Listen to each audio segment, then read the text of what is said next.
Bonsoir à tous et merci pour votre fidélité. Je suis ravie de vous retrouver. Dans l'actualité de ce dimanche en Lorraine, ils avaient tout juste 23 ans. Saint-Julien-les-Metz rendait hommage aujourd'hui à Mathias et Marie, les jeunes Mosellans morts dans l'attentat du Bataclan. 400 personnes étaient réunies pour une messe commémorative. La neige est arrivée sur les sommets vosgiens.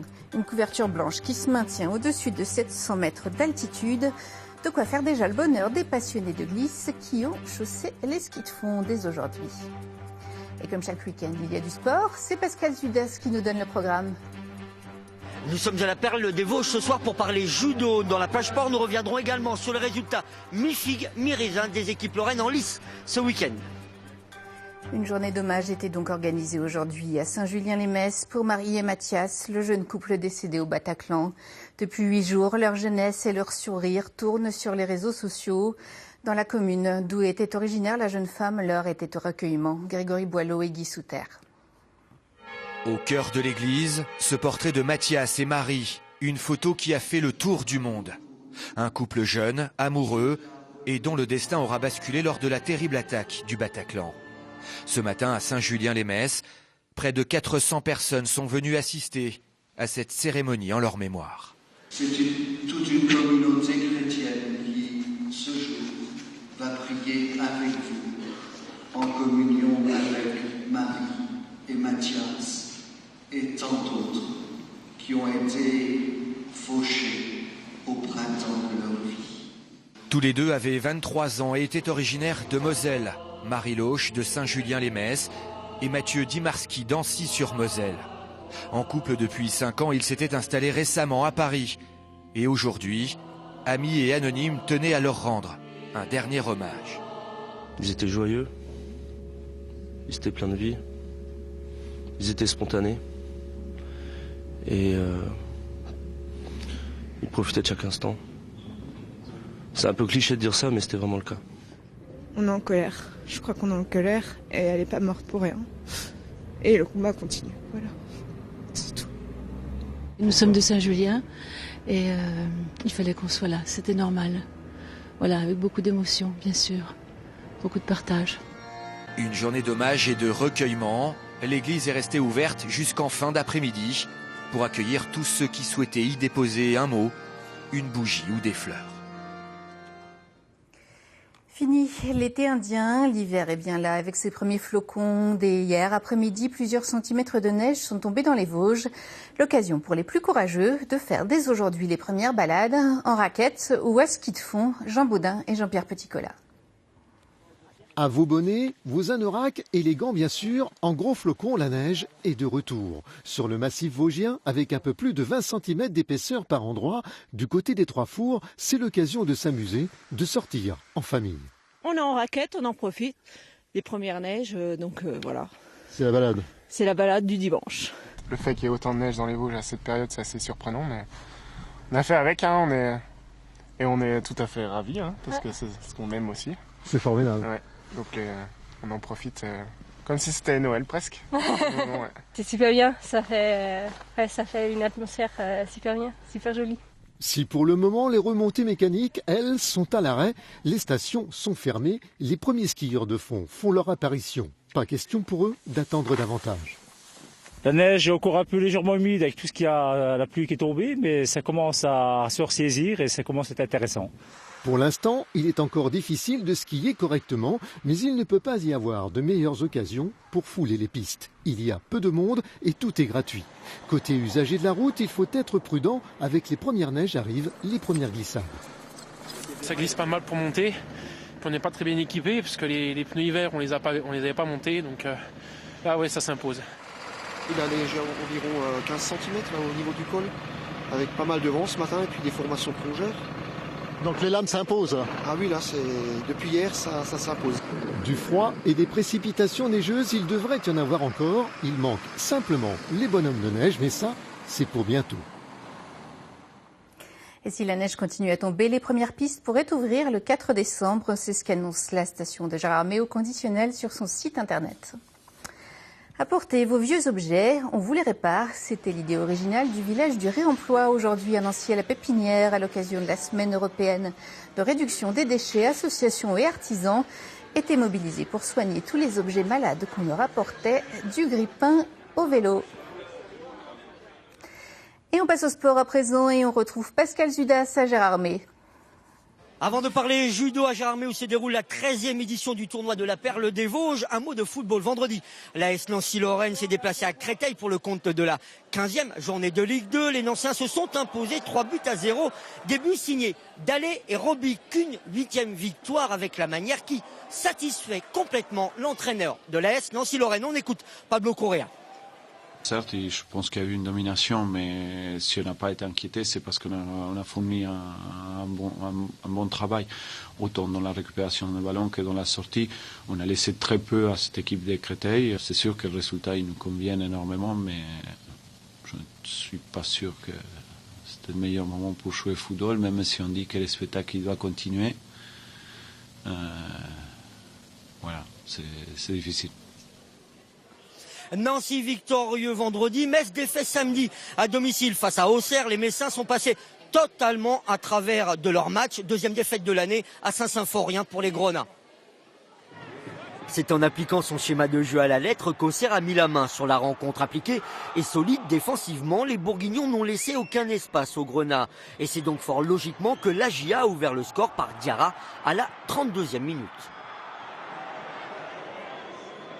On a été bon dans l'animation et je pense que sans un bon gardien, sans quelques poteaux favorables pour eux, on aurait pu le gagner plus largement en jouant non pas à 5 mais en 3-5-2. Voilà. Donc c'est un système qui était bien ponctuellement pour ce soir, pour cet après-midi. Donc voilà, des fois on fait des bonnes choses. Hein.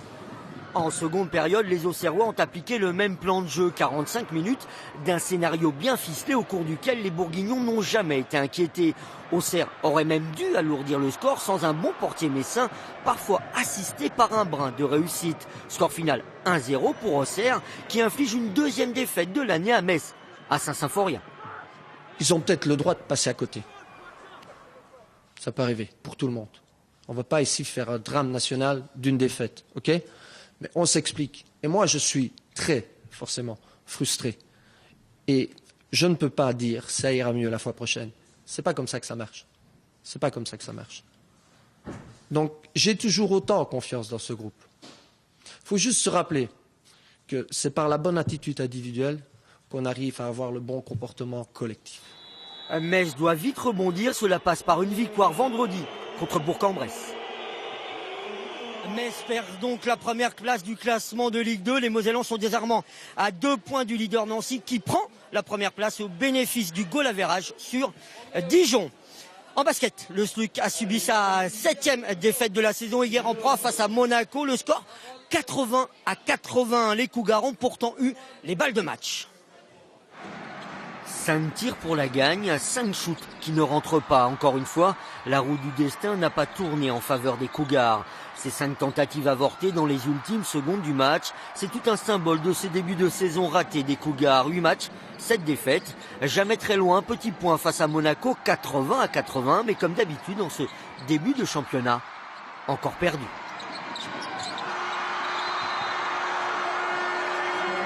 Est-ce que c'est un problème de confiance? Est-ce que c'est un problème de niveau? Bien malin qui peut le dire, mais quand les choses se répètent identiques à elles-mêmes d'un match à l'autre, il faut reconnaître que c'est, on peut pas dire que c'est la malchance. Bon, écoutez, on a changé un meneur de jeu. Je pense qu'il est bon. Celui qui est arrivé est bon. Il nous reste encore un arrière à trouver. Et on travaille pour ça. Pour améliorer l'équipe et pour sauver, tout simplement, pour sauver la saison. Vous l'aurez compris, le SLUC est en situation d'urgence et doit impérativement régler son problème récurrent de perte de balles. 13 au total, 7 dans le premier quart-temps. Ce mal persistant fragilise une équipe nancéenne qui éviterait de se tirer une balle dans le pied à chaque rencontre en réglant ce problème. On était plus agressifs que nous, plus durs que nous. Et perte de balles, c'est vrai que ça reste un problème. 14, c'est quand même pas mal à domicile. Donc ouais, c'est perte de balles, agressivité, dureté. C'est tout un ensemble qui fait qu'au final on n'est qu'à 1 point, mais voilà, 1 point c'est quand même une défaite. Nancy doit sauver sa saison. Cela passe par une victoire en Coupe d'Europe mercredi face à Venise et samedi en championnat à Antibes. Avec une victoire pour cette défaite, Nancy reste désespérément scotché à l'avant-dernière place du championnat de Pro A de basketball. Pas de chance non plus pour les Messines en Coupe d'Europe au Danemark face à Viborg. Les Mosellanes se sont inclinés 28-21. Metz est éliminé dès les 16e de finale de la Coupe des vainqueurs de Coupe. Une petite info de handball. Sachez que si les Françaises doivent passer par un tournoi de qualification olympique pour aller à Rio 2016, le tournoi pourrait avoir lieu à Metz. Cela n'a pas souri non plus en volleyball pour le VNVB hier. Les Bleus se sont inclinés 3-7-0 face au Paris Saint-Cloud. Le score 24-26, 19-25, 23-25. Le VNVB est 8e de la Liga féminine. Et de son côté, on va le voir, Terville-Florange, actuel 10e du championnat, tentera de décrocher à domicile sa 2e victoire de l'année demain face au 6e Saint-Raphaël. Et enfin, sachez, pour être complet en volleyball, que le grand Nancy Volley a subi sa 6e défaite de la saison en Liga masculine hier, 3-7-0 face à Lyon. Le grand Nancy Volleyball est dernier du championnat. Voilà, on l'a passé au judo avec les enfants qui sont en train de combattre pour la 13e édition du tournoi de judo de Gérardmer qui se poursuit derrière nous depuis 13 ans. La compétition réservée aux jeunes judokas en herbe bat son plein. Il y était plus d'1 millier ce week-end à venir combattre sur les tatamis de la Perle des Vosges. Ce tournoi est devenu quasiment un rendez-vous incontournable depuis sa création en 2002. Ils étaient 400 au départ, 1 millier aujourd'hui. Michael Bussière, bonsoir. Bonsoir. Ouais, c'est vraiment la jeunesse, c'est la force du judo, Laurent. C'est vrai, on est beaucoup licenciés au judo, même dans les Vosges, je pourrais dire déjà. Donc les Vosges, ça marche bien. Il y a quelques clubs qui augmentent leur licence par rapport à d'autres clubs qui baissent dans les autres régions, quoi. Alors 250 licenciés au club de Gérardmer. Vous m'avez dit tout à l'heure que vous tourniez sur 3 clubs, ce qui fait à peu près 750, presque 1 millier de licenciés. Avec mes élèves, oui. Ouais, c'est énorme. Ça veut dire que le judo résiste bien à la concurrence de sports comme le MMA, le free fight, l'ultimate fighting qu'on voit poindre à l'horizon. Oui, c'est vrai que le judo a beaucoup de disciplines aussi. Il n'a pas que ça. Il a que le baby judo. Il a chaque groupe morphologique a une différente façon d'approche. Taïso, maintenant, on apprend. Taïso, préparation physique du judoka. On a de plus en plus de femmes, mais beaucoup d'hommes maintenant qui viennent pratiquer. Donc c'est vrai que ça permet d'avoir plus de licences, quoi. Alors qu'est-ce qui fait le succès du judo? C'est quoi?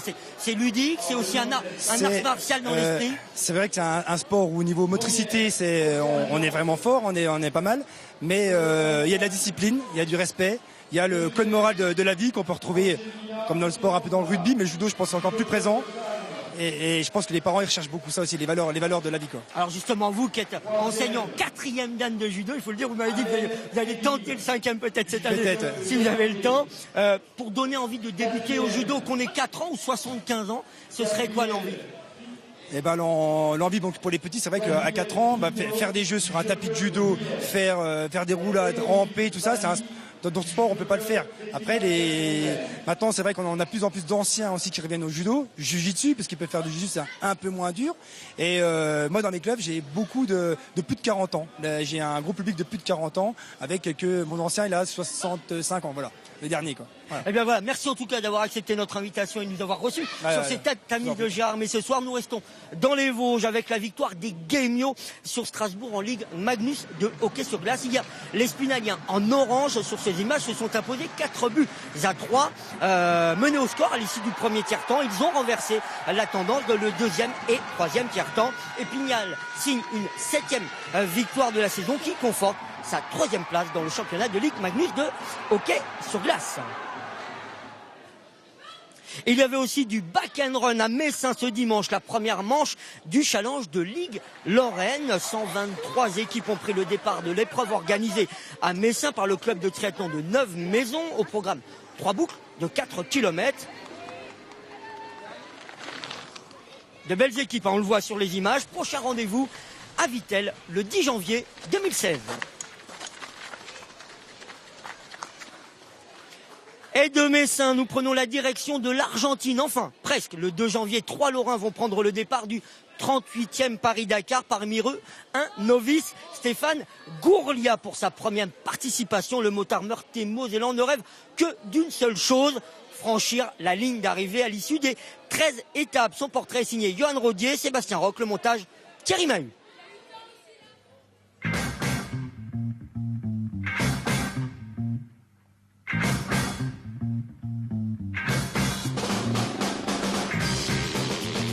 Il est lancé à pleine vitesse vers un incroyable défi. Le 2 janvier à Buenos Aires, Stéphane Gourlia prendra le départ de son premier Dakar.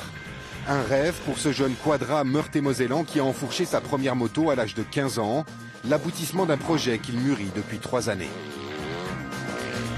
On a un peu excité, là on est remonté un peu à bloc, là j'ai qu'une envie, c'est de partir et de rouler. Quand j'étais gamin, je regardais le Dakar dans mon canapé, comme un grand nombre de motards, et qui ne s'est pas dit à un moment donné, tiens un jour je le ferai bien, quoi. Et j'ai l'impression de vivre un rêve éveillé, parce que je vais partir dans 5-6 semaines, donc c'est effectivement un rêve qui se réalise, quoi. Des paysages somptueux, des dunes, des pistes sinueuses et piégeuses, 4500 km de course répartis sur 13 étapes entre l'Argentine et la Bolivie. Voilà ce qui attend Stéphane. Prends bien le bras, resserre un peu les omoplates quand tu descends et tu pousses. Pour tenir le choc, le pilote lorrain a entrepris une énorme préparation athlétique. Musculation, gainage, mais aussi course à pied ou vélo. Il s'entraîne 1h30 par jour depuis le mois de juin. Très bien. Objectif, être en parfaite condition physique et mettre toutes les chances de son côté pour rallier l'arrivée. On pointe et là, boum. Voilà. C'est vrai que le gainage est hyper important sur une moto, on est toujours en suspension sur les jambes. Donc toute la partie basse, la partie supérieure, tout ce qui est dos, abdos, etc. Donc on travaille vraiment le gainage pour avoir une position idéale sur la moto. Sans ça, on est obligé de rouler assis parce qu'on tient pas la cadence. Et assis, là, après ça va plus du tout, c'est risque de chute, etc. Très expérimenté en enduro et en motocross, Stéphane s'est testé ces 2 dernières années sur des rallye-raids au Maroc. Pour le Dakar, ce qu'il redoute le plus, c'est de devoir gérer le pilotage et la navigation au cap. L'objectif, c'est de rouler effectivement à 60-70% des capacités de pilotage moto pour ne pas faire d'erreur et pas chuter, justement. Pas se perdre, évidemment, pour ne pas perdre beaucoup de temps. Et là, on a des chances de pouvoir faire les 13 étapes du Dakar. La moto KTM de Stéphane, qui porte le numéro 101, a déjà été embarquée pour l'Amérique du Sud.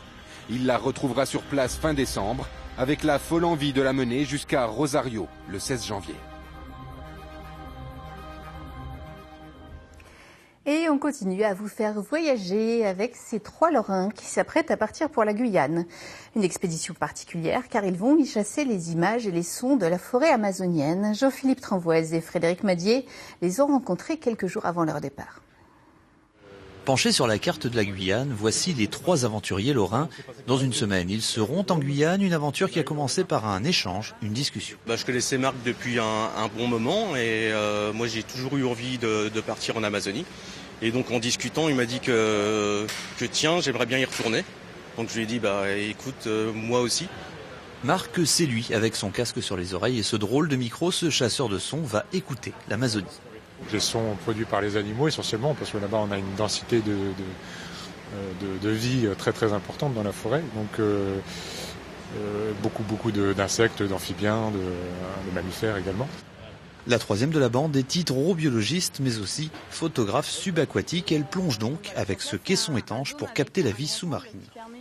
Je vais approcher le milieu, découvrir les milieux aquatiques de Guyane et puis rencontrer des gens du coin aussi, des habitués, des enfants pour leur montrer et apprendre ce qu'il y a en biodiversité dans ces milieux-là. Les 3 compères ont tous des objectifs au retour avec tout ce qu'ils auront récolté. Daniel, lui, a déjà une idée précise de ce qu'il va faire. Ça marche avec ses lunettes virtuelles. Dans cet exemple, le visiteur est immergé dans une forêt française et peut interagir avec ce qu'il voit. J'ai besoin de photographies, j'ai besoin de vidéos et forcément j'ai besoin de sons aussi. J'assemblerai le tout que je diffuserai à l'intérieur de ces casques. Par exemple, on est dans la mangrove. On veut changer de vue, on trouve une flèche et on se retrouve sur une montagne, sur la canopée, on se retrouve dans différents endroits de Guyane.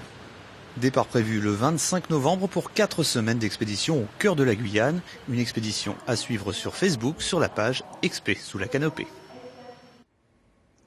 Et comme tous les week-ends, on vous raconte les petites histoires de la Grande Guerre. Aujourd'hui, celle des frères Caudron, fils de paysans picards, pionniers de l'aviation. C'est Dominique Patinec qui vous les présente.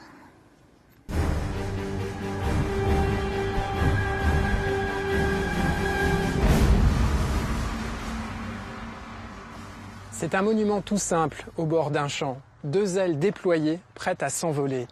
Il rappelle l'exploit des frères Caudron, enfants de paysans devenus aviateurs. Ils firent décoller leur premier avion en 1909, tractés par leur jument Luciole. Pendant la guerre, les Caudron équipèrent 56 escadrilles. Le Caudron G3 fut construit à 2400 exemplaires.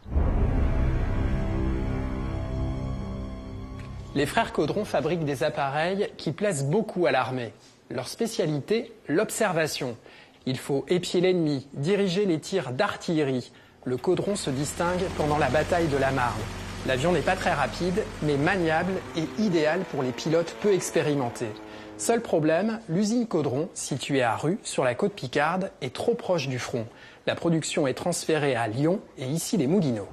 Les Caudron forment aussi des pilotes. Ils ont fondé une des premières écoles sur la plage du Crotoy en 1910. Cette école s'est ouverte aux militaires en 1913. Elle comptera parmi ses élèves l'as des as, René Fonck, 75 victoires homologuées. Les apprentis s'entraînent sur des appareils déclassés. Parallèlement, Gaston et René poursuivent leurs recherches.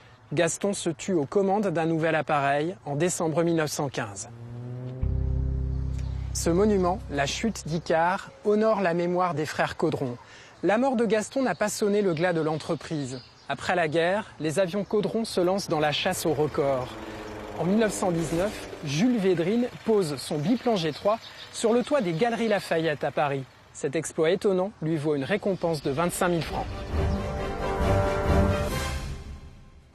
Les rendez-vous à suivre cette semaine pour finir. Demain, c'est le lancement de notre journal de campagne du lundi au vendredi avec Mathieu Morel.